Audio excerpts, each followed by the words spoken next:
ہماری روایتیں لکھتی ہیں کہ 18 کا دن گزر کے رات کو علی ام کلثوم کے گھر مدعو تھے. 2 جملے تو عرض کروں گا مصائب کے. بیٹی نے ایک پیالہ دودھ کا رکھا, تھوڑا سا نمک رکھا, ایک روٹی رکھی, گھور کے دیکھا. کہا بیٹی تو نے کبھی دیکھا علی کو کہ اس نے ایک وقت میں 2 سالن استعمال کیے؟ ایک اٹھا لے. شہزادی ام کلثوم نے نمک اٹھانا چاہا, کہا نہیں, نمک علی کو مرغوب ہے, دودھ اٹھا لیا. اور بیٹی کو گھور کے دیکھا اور کہا یہ جو غذا میں کھا رہا ہوں نا بیٹی, اس غذا کے لیے بھی یاد رکھ, فی حلالہا حساب و فی حرامہا عقاب. یہ نہ سمجھ کہ جو حلال ہے وہ کھائے چلے جاؤ, بلکہ اس کے حلال میں حساب ہوگا, اس کے حرام میں عقاب ہوگا. اصول دیا, کلیہ دیا علی نے. 2 لقمے کھائے نمک کے ساتھ, پانی پیا. قدر کی رات تھی, عبادت میں مشغول ہوئے. حضرت ام کلثوم بیان کرتی ہیں کہ یہ کوئی پہلا دن تو نہیں تھا کہ میرے بابا افطار کے لیے آئے تھے, کئی دن ایسا ہوا, لیکن اس دن جو میں نے اضطراب کی کیفیت دیکھی, وہ کیفیت اضطراب میں نے کبھی نہیں دیکھی تھی. شب قدر کے اعمال کیے, باہر نکلے, آسمان کو دیکھا, پھر واپس آئے, کہنے لگے انا للہ و انا الیہ راجعون. 3-4 مرتبہ ایسا ہوا کہ علی باہر گئے, ستارے دیکھے, پھر واپس آئے, کلمہ استرجاع بیان کیا. تو پوچھا کہ بابا آج کیا بات ہے؟ کہا بیٹی تو جانتی ہے نا کہ تیرا باپ اس دنیا کا سب سے بڑا بہادر ہے. کہا بابا سب کو معلوم ہے. کہا بیٹی تیرا باپ وہ ہے جس نے پوری زندگی میں کسی سے خوف دکھایا, کبھی ڈرا نہیں تیرا باپ, لیکن آج اس کی بارگاہ میں جانا ہے.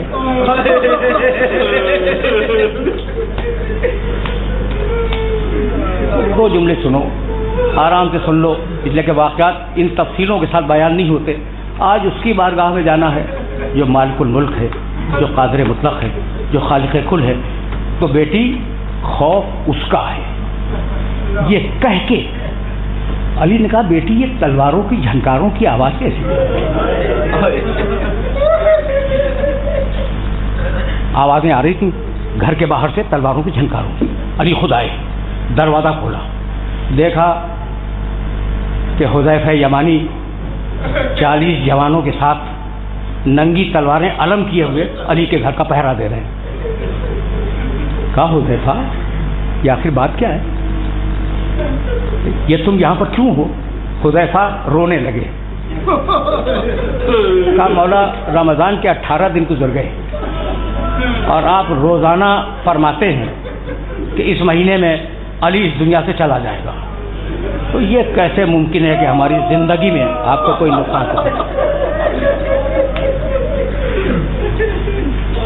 جملے سنو اور مجھے اجازت دے دو, تمہاری صدائیں بلند ہو گئی, میں طویل پذائب نہیں پڑھا سکتا. مولا یہ کیسے ممکن ہے کہ ہم زندہ رہیں اور آپ کو کوئی نقصان پہنچ جائے؟ تو ہم نے یہ طے کیا ہے کہ ہم رات بھر آپ کے گھر کا پہرا دیں گے تاکہ کوئی دشمن حملہ نہ کر سکے. ایک مرتبہ گھور کے دیکھا حذیفہ کو اور کہا حذیفہ میں کون ہوں؟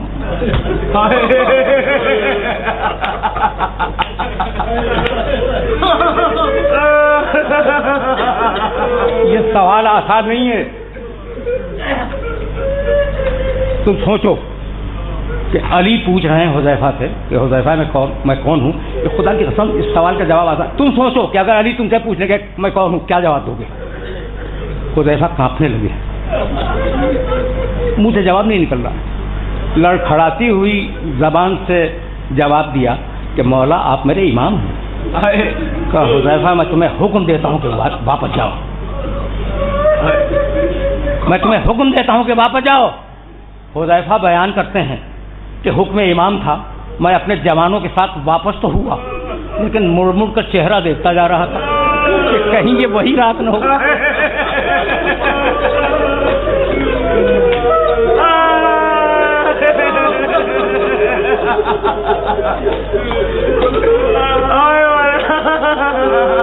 کہیں یہ وہی رات نہ ہو جس میں میرا مولا مجھ سے جدا ہو جائے، لیکن حکم امام تھا، میں واپس آ گیا۔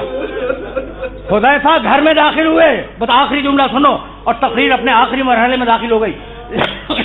حذیفہ گھر میں داخل ہوئے، حذیفہ کی زوجہ ننگے پاؤں آنگن میں ٹہل رہی تھی۔ کہا حذیفہ تم آ گئے؟ کہا ہاں بیوی میں آ گیا۔ کہا مولا کو اکیلا چھوڑے؟ حذیفہ مولا کو اکیلا چھوڑے؟ کہا بیوی تسلی رکھ، میں خود نہیں آیا، میرا مولا امام ہے، اس نے حکم دیا کہ واپس جاؤ، میں آ گیا۔ اور یہ کہہ کے تسلی دی کہ بی بی تسلی رکھ، تو جانتی ہے نا کہ وہ قاتل مرحب و انتر ہے، وہ فاتح خیبر ہے، کسی کی مجال ہے کہ اسے ٹیڑھی آنکھ سے دیکھ سکے؟ تسلی رکھ۔ یہ کہہ کے حذیفہ نے تلوار پھینکی، تکیے پہ سر رکھا، کچھ دعاؤں میں مشغول تھے کہ ایک مرتبہ آنکھ لگ گئی۔ حذیفہ کی زوجہ نے جھنجھوڑ کے جگایا کہ حذیفہ کوئی آواز سن رہے ہو؟ حذیفہ ننگے پاؤں گھر سے باہر نکلے تو دیکھا کہ مسجد کے ستون ٹکرا رہے ہیں، آندھی آ رہی ہے اور کوئی آواز دے رہا الا قد قتل امیر المومنین۔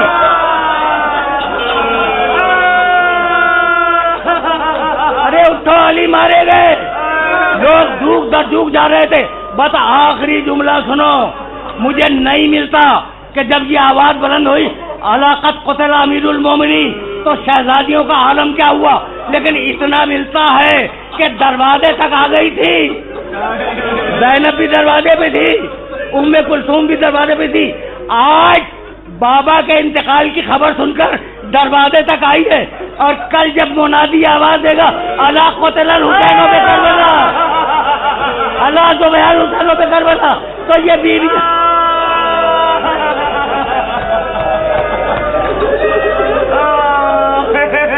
وَسَيَعْلَمُ الَّذِينَ ظَلَمُوا أَيَّ مُنقَلَبٍ يَنقَلِبُونَ رَبَّنَا تَقَبَّلْ مِنَّا إِنَّكَ أَنْتَ السَّمِيعُ الْعَلِيمُ۔ پروردگارہ اس عبادت کو قبول فرما، پروردگارہ ہمیں کامل ایمان فرما، ہمیں اسوہ محمد و آل محمد پر چلنے کی توفیق کرنا، پروردگارہ تعجیل فرما دو۔